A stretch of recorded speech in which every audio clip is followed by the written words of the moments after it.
அனைவருக்கும் இனிய வணக்கம். நான் உங்கள் மதுரை ராமகிருஷ்ணன். இந்த வாழ்க்கையை நம்மால முடிஞ்ச அளவுக்கு அடுத்தவர்களுக்கு ஒரு உதவி செய்வதன் மூலமாகவும், நம்மால் முடிந்த அளவிற்கு நம்மை வளர்த்த இந்த சமூகத்திற்கு ஒரு பயன்படக்கூடிய மனிதனாகவும், நம்மால் முடிந்த அளவிற்கு இந்த இயற்கையை பாதுகாக்கக்கூடிய, இயற்கையினுடைய பாதுகாவலனாக, இயற்கையை நேசிப்பவனாக, இயற்கைக்கு தொண்டு செய்பவர்களாக வாழ்ந்து விட மாட்டோமா, இந்த நாளை ஒரு இனிய நாளாக கடந்து விட மாட்டோமா என்கிற பெரிய முயற்சி தான் இந்த நிகழ்ச்சியினுடைய மாபெரும் நோக்கம்னே சொல்லாங்க.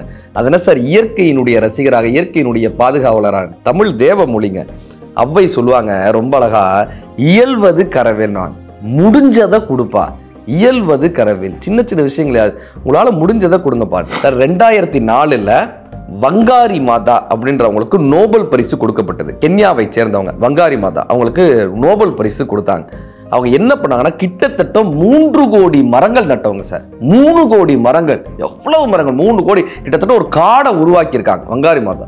நீங்க இந்த மரங்கள் நடுவதற்கு என்னங்க காரணம்னு கேட்டப்ப அவங்க சொல்றாங்க, சின்ன வயதுல அவங்க கென்யால இருந்தப்ப, அந்த சின்ன வயதுல அவங்க கிராமத்துல இருந்தப்ப, அந்த கிராமத்துல அத்தனை நீர்நிலைகள் இருந்துச்சா. அவ்வளவு குட்டைகள், ஏரிகள், குளங்கள்னு அவ்வளவு நீர்நிலைகள் இருந்திருக்கு. இவங்க சின்ன வயதுலேருந்து வளர்ந்து வளர்ந்து வளர்ந்து வெளியூருக்கு படிக்க போறாங்க. ஒரு 20 வருஷம் கழிச்சு தான் கிராமத்துக்கு வந்து பார்த்தா இருந்த நீர்நிலையெல்லாம் காணோம் சார், இருந்த குட்டைகளை காணோம் சார், இருந்த குளங்களை காணோம். நம்ம ஊர்ல மட்டும்தான் இந்த நிலைமைன்னு பார்த்தா கென்யாலையும் அதே நிலைமை தான் இருந்திருக்கு. அது 2004 வங்காரி மாதா அவங்க காலத்திலேயே கென்யாலையும் அதே நிலைமை இருந்திருக்கு. குளங்கள்லாம் காணா போயிருக்கு, நூறா கட்டிடங்களாக மாறி இருக்கு. இப்ப வங்காரி மாதா என்ன பண்றாங்க, தான் இருந்த போது இந்த இயற்கை எப்படி இருந்ததோ, தான் இருந்தபோது இந்த ஊர் எப்படி இருந்ததோ, அதை அடுத்த தலைமுறைக்கு கொடுக்க வேண்டும்ன்ற ஒரு பெரிய வேட்கை அவங்களுக்குள்ள வருது. அதனால என்ன பண்றாங்க, தன்னுடைய ஒரு குழு அமைத்து கிட்டத்தட்ட 3.5 கோடி மரங்கள் நட்டிருக்காங்க. 3.5 கோடி மரங்கள் நற்ற மட்டும் இல்லாம அதை பராமரித்து மரங்களாக, காடுகளாக மாற்றிருக்காங்க. இப்ப பத்திரிகையாளர் சைட்ல இருந்து அவங்கள்ட்ட என்ன கேள்வி கேட்கிறாங்கன்னா, உங்களுக்கு உலக சமாதானத்திற்கான விருது கொடுத்திருக்காங்க. நோபல் பரிசை உலக சமாதானத்திற்காக கொடுத்திருக்காங்க.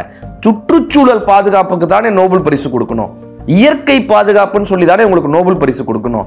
நீங்க மரம் நட்டுறதுக்கும் உலகத்தினுடைய சமாதானத்திற்கும் என்ன சம்பந்தம்? சமாதானத்திற்கான நோபல் பரிசா கொடுத்திருக்காங்களே எதுக்கு? வங்காரி மாதா ரொம்ப சிரிச்சுக்கிட்டே சொல்றாங்க, நான் 3 கோடி மரம் நட்டதுனால 3ஆம் உலகப் போர் தடுக்கப்பட்டிருக்கு தெரியுமா, 3ஆம் உலகப் போர் தள்ளி வைக்கப்பட்டிருக்கு தெரியுமான்றாங்க. எப்படின்னு கேட்கிறாங்க. 3ஆம் உலகப் போர் எதுக்கு தெரியுமா வரும்? தண்ணீருக்காகத்தான் 3ஆம் உலகப் போர் நடக்கவே போகுது. தண்ணீரினுடைய தட்டுப்பாட்டிற்காகவும் தண்ணீருக்காகத்தான் 3ஆவது உலகப் போரே நடக்கும். இப்ப ஏன் தண்ணி இல்லை? மழை இல்லாத காரணத்தினால தண்ணி இல்லை. ஏன் மழை இல்லை? மரம் இல்லாத காரணத்தினால் மழை இல்லை. நான் இன்றைக்கு நட்ட இந்த 3.5 கோடி மரங்களினால், இந்த சமூகத்தின் மீது கொண்ட அக்கறை கொண்டு இந்த 3.5 கோடி மரங்கள்னால மழை வரும்.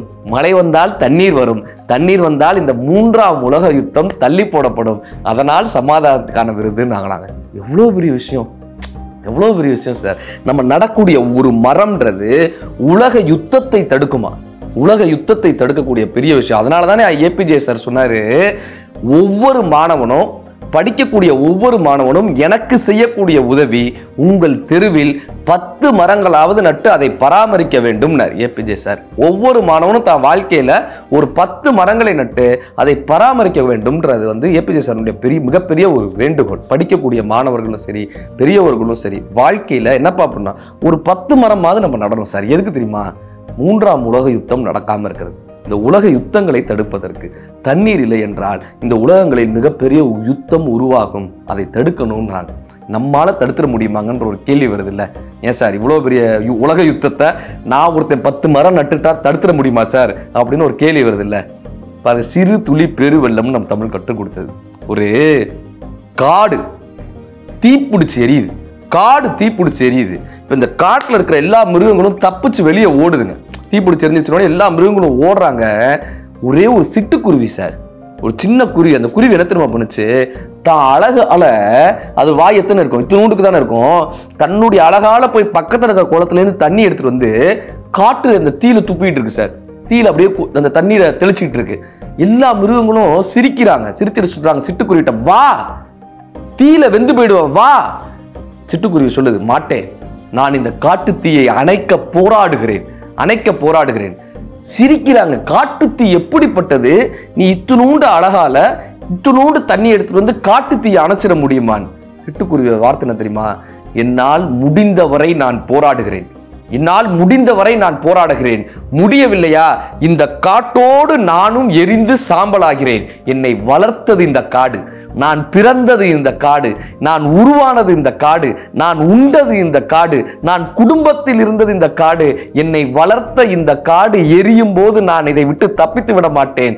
என்னால் முடிந்தவரை இந்த காட்டை காப்பாற்ற போராடுவேன், இல்லை என்றால் நான் காட்டோடு இறந்து சாம்பலாகிறேன். அந்த குருவி மீண்டும் மீண்டும் தன்னுடைய சின்ன அழகால போய் தண்ணி எடுத்துட்டு வந்து அந்த காட்டு தீ மீது தெளித்து கொண்டிருந்தான்.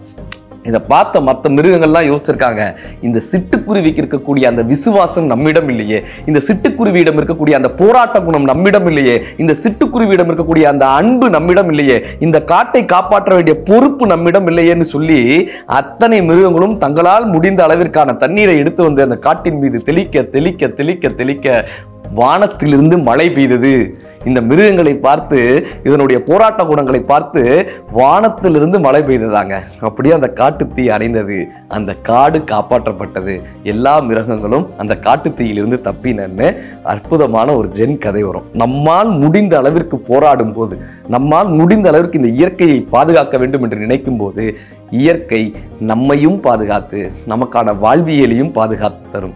இயல்வது கரவேல். நம்மால் முடிந்த அளவிற்கு நம்மை சுற்றி இருக்கக்கூடிய இந்த பூமியில், நம்மை வளர்த்த இந்த பூமியில், நாம் பிறந்த பூமியில், நாம் வளர்ந்த பூமியில், நாம் உண்ட பூமியில், நாம் வாழ்ந்த இந்த பூமியை பத்திரமாக அடுத்த தலைமுறைக்கு கொடுத்து சுட்டு செல்ல வேண்டிய மிகப்பெரிய பொறுப்பு நம்மிடம் இருக்கிறது. இந்த உலக யுத்தத்தை தடுக்க வேண்டிய பொறுப்பு நம்மிடம் இருக்கிறது. தண்ணீரை பாதுகாக்க வேண்டிய பொறுப்பு நம்மிடம் இருக்கிறது. இதை புரிந்து கொண்டால் இந்த நாள் மட்டுமல்ல, எல்லா நாளும் இனிய நாள் தான். நன்றி.